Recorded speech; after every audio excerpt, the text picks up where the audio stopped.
Welcome to News Insight today. Welcome everybody. Kafo, welcome. Good morning. Philip, welcome. Good to see you. And we want to welcome our viewers. Obi to President Tinubu. He said, come home to your job. Nigerians are dying of insecurity, lack of governance. Then I will read what he posted on his X. He said,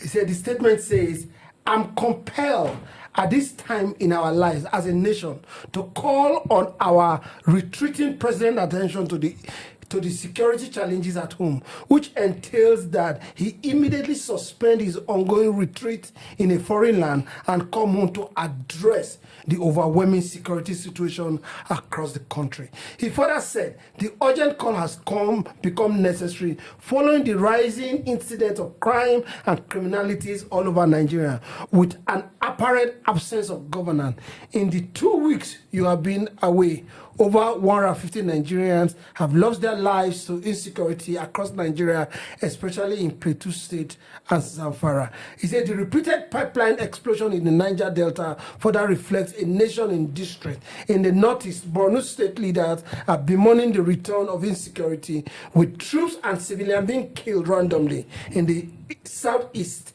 the story is the same: killing and abduction. A crown call from Peter Obi. Well, what you have just said is in the public domain, no doubt. But essentially, I think Obi is interested in the nation that works for everybody. If you look at what he was saying, the submission is more about our losing our territory to terrorists. And that level of seriousness is not being given to it. You know, he also talked about our men and women in uniform being placed in a more dangerous and in a more harmful way by us not decisively dealing with these terrorists, you know. So every day, say in the last 2 weeks, about 150 Nigerians have lost their life across Zamfara, across Plateau State, and the president is in France. He says he's in a foreign land. Okay, the president of a nation can travel and might have so many reasons to travel. You know, the issue is before even they travel, what have they been doing? Do you understand? So the problem didn't start because Asiwaju just traveled. Do you understand? So the problem didn't. I don't think there is anything that has happened in the last 2 weeks. There's nothing that has sincerely happened since Asiwaju traveled. That has not been happening before. There's nothing. I think it shouldn't be. It shouldn't be predicated on the travel. It should be that generally this country, this government, should decisively deal with insecurity. They should face state of emergency. Should be declared on everything. This one they are even picking food, on everything, on infrastructure, on everything, on wastage. They should declare a state of emergency against wastage. They shouldn't be wasting our resources. How the budget is being implemented. Those are the areas, not necessarily because Asiwaju traveled or not. Because it's like, oh, since he traveled, people have been dying. You need to come back and rescue. He has been around since, and people have been dying. I don't know, maybe I'm wrong. He has been around. People have been dying. So it's not, except when he say no, because people are dying, he need not travel. Okay. Yes, we look forward to a day. I'm not trying to kind of glamorize Abacha. Abacha, though he was a military head of state, Abacha was a president that goes nowhere, and I so like him for that. He doesn't travel. He doesn't go anywhere. It doesn't. I wanted to come to that, but I'll still come back to you, Philip. Most of the time, when the voice of opposition speaks, it looks as if it's always criticism. Will they take it as it's been seen, or do we take it as if the president never does anything right in the face of opposition? Well, I don't think that is entirely true, because opposition, what is the meaning of opposition in the first place? Opposition is to oppose what is not right. So if you are doing the right thing, opposition will have no reason to speak. They can only speak when you're not doing what is right. You know, coming to what Obi said, I think sincerely, Obi is saying that Tinubu should face his job. He should face his job. It's not, I think the word come back home, cut short your retreat and all of that. It's a call to duty. This is my understanding. Look, that's what he said. While you were even here, these things are happening. Don't to mention that you are away. It's a call to duty to the president that he should be more proactive to this thing. He should do more. He's not doing enough. You understand? He has the campaign promises to the people, for crying out loud. What has he done about these campaign promises?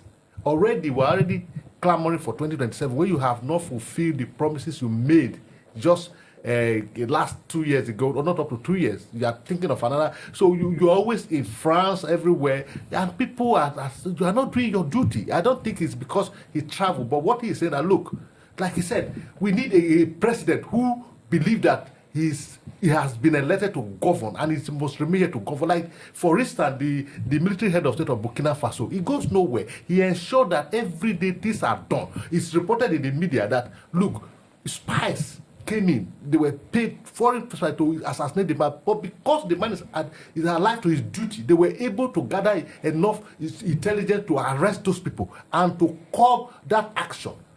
But when the president is always away, who does this? Just last week here on this table, although they tried to refute the statement that a vehicle attached to NSA was stolen on a prayer ground. NSA. What does that show to you? That the government is nonchalant. They are not doing enough. They are not. That is why the word lack of governance. They are just there. They are not doing what they are elected to do. That's what Obi is saying. You're coming to your question. The opposition, when they speak, it's not always criticism. It's like I said in my opening speech. When you are not, even between me and you, if I'm not doing the right thing, that is why you will speak against what I'm doing. But if I'm doing the right thing, you will have no reason to say what is not, to say what looks like criticism to what I'm doing. So the government is not doing the right thing. If they don't do the right thing, that's why we have the opposition. The opposition is there to speak that, look, what you are not doing what you are elected to do. Do the right thing. Okay, for you spoke about traveling not being the fundamental issues that we have. I quite agree with you on that.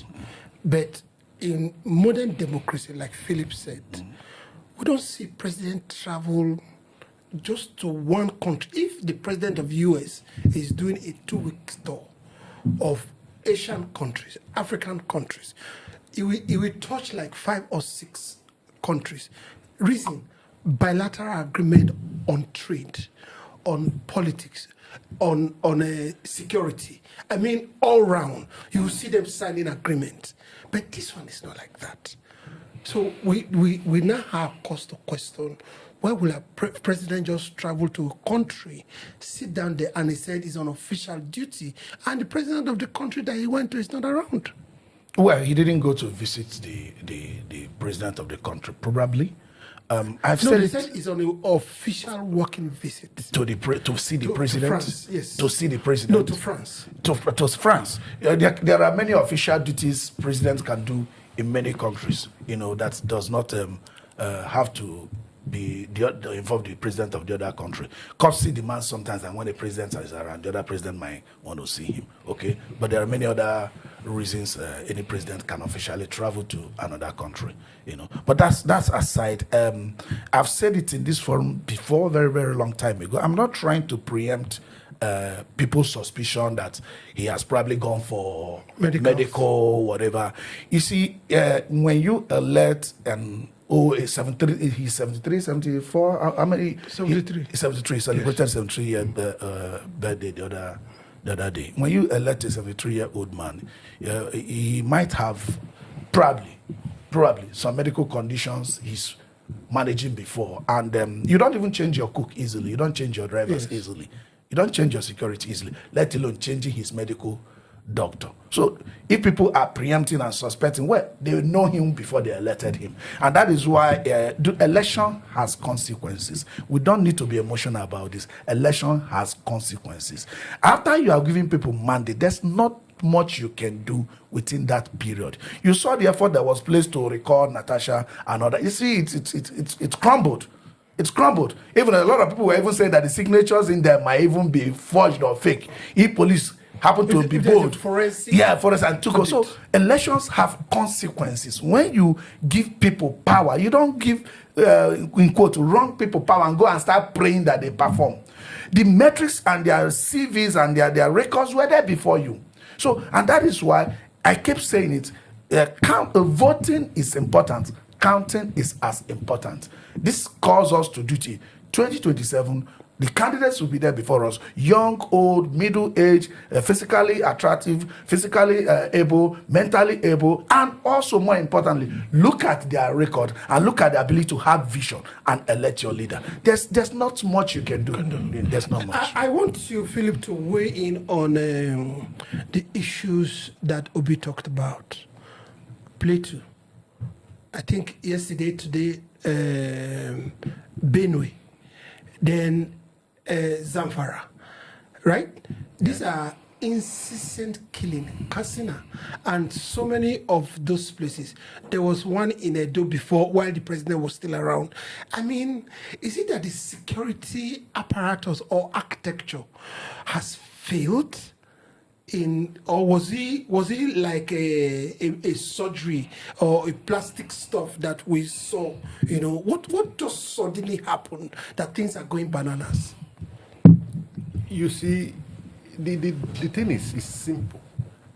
The president inherited a huge insecurity situation, and it seems to be that he was doing well at some point. But again, you know, the insecurity is a monster. The more you try to fight it, the more it fights back. Maybe when the president came into office, the tactics they employed then was trained to the monster, and they were able to curb it. As it were today, they've been able to master it. And they overshadow it, like what happened in Bruno. You know, I see a video clip. I don't know how true it is. The army were crying. They were swearing for the army organization because they were ambushed. They were not properly equipped, from what I heard from that video. And they were killed, and they were running for their dear life. This is army who were supposed to protect the citizens. You know, I think the problem, we have said it before. You know, war. When you go for war, it's not the gun you carry and the bullet alone. What makes you to win a war is security intelligence, information gathering. I think the tactics they are employing, they need to rejig it. They need to employ more of security guard. Like I just spoke of the Burkina Faso. You know, the spies were in the country and all of that. At one occasion, the guy was about to pull the trigger to detonate the bomb when he was caught. And at another occasion, 7 foreigners were caught. Mercenaries. This is information gathering, so that you can lead the problem in the port. But we're not doing that. Okay. It is only when we have heard that, they've killed people, herdsmen, whatever, that's what we now follow carry army, Air Force, and all that. You Okay. can't solve the problem that way. Okafor, Yeah. just to round up, Yeah. we're out of time. Yeah. A country where the military has Air Force, the Navy, then the Army, how does it look sometimes that the insurgents overpower or beat the technicality of a state-backed army? You know, our security analysis is not something we can do in 2 minutes. Yes. I don't want to get into the details because they didn't start today. Buhari's government came on the auspices they are going to quash Boko Haram. And as at the time Buhari came in, Boko Haram was just in Borno State. There was no kidnapping happening in any part of Nigeria. But during Buhari, it spread across. We need to understand the soul, the mind, the spirit of the insecurity we are fighting. What is the mind? What is the spirit? Who are those? What do they want? What is their desire? Do you understand? Who are those fighting us?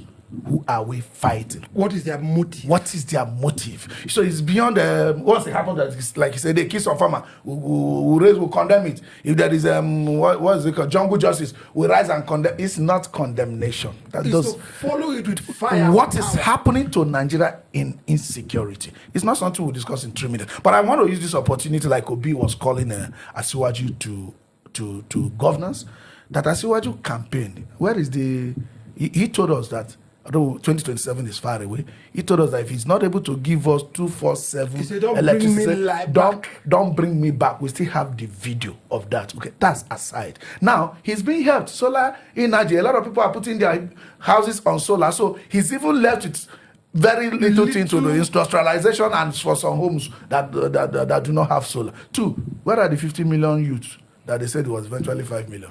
Which they said they will feed in Abadu, they will feed in all this. It was like a joke, but it's important. He needs to go back to his campaign promises. Because at the end of the day, we are going to bring out those promises like this, and we'll be taking it. Which one was done? Which one was not done? We are not going to... Election is different from re-election. And I hope our president knows that. Okay, the president came out and gave us a lady, I think Aisha Bala Usman, and said that she's going to monitor the ministries and the parastatals to see if they are doing their work up to date. And I think if every department, ministries, parastatals does their work up to date, a lot of things the president will have to supervise. We're waiting for the president to come back and answer so many of these things. So many of these things needs to be answered too. We'll be right back on News Insight.